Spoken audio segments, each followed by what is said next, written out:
we recently got the question at clearancejobs.com, do I need to let my employer know that I have previously been denied or had a security clearance suspended?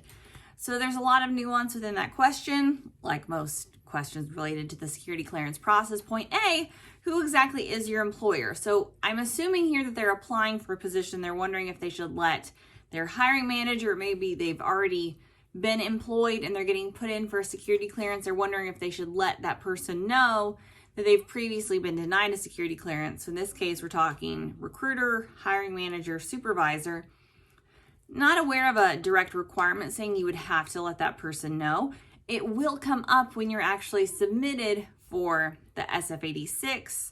So when you're submitting your security clearance paperwork, it will ask if you've previously been denied a security clearance, or any security violations will come up within the context of that form.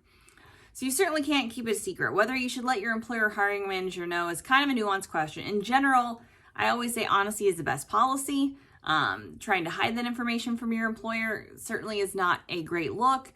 If you end up being denied for the security clearance and it comes up and becomes an issue, you'll obviously have to not just, note why, you were again denied or not able to maintain clearance eligibility, but also why you didn't disclose it. So the best scenario is to make your case. Hopefully you can show passage of time.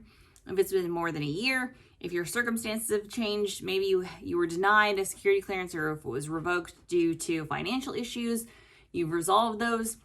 Even if you had a security clearance suspended due to a security violation, passage of time certainly helps. A mistake that you made previously does not necessarily mean you're going to make the same mistake today. And certainly now, because you might be less likely to make the same mistake. So prove your case to your employer. I think being upfront is generally best. You will have to report it on the SF-86, so it will come up.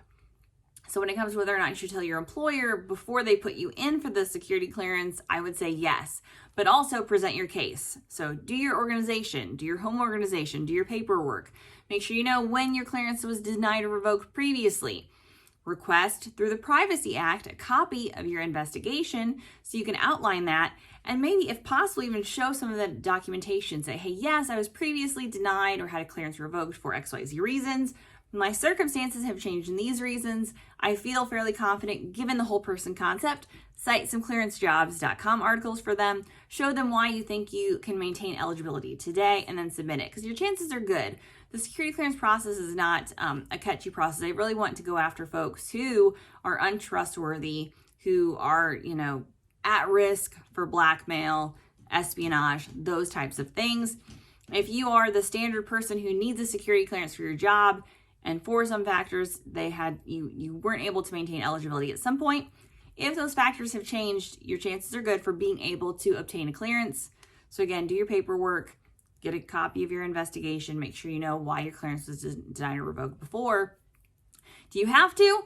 Depends on who we're talking about. For your security officer and you're on your SF-86, yes. For an employer, potentially not. But like most things with the clearance process, honesty is usually the best policy. For more, visit us at clearancejobs.com.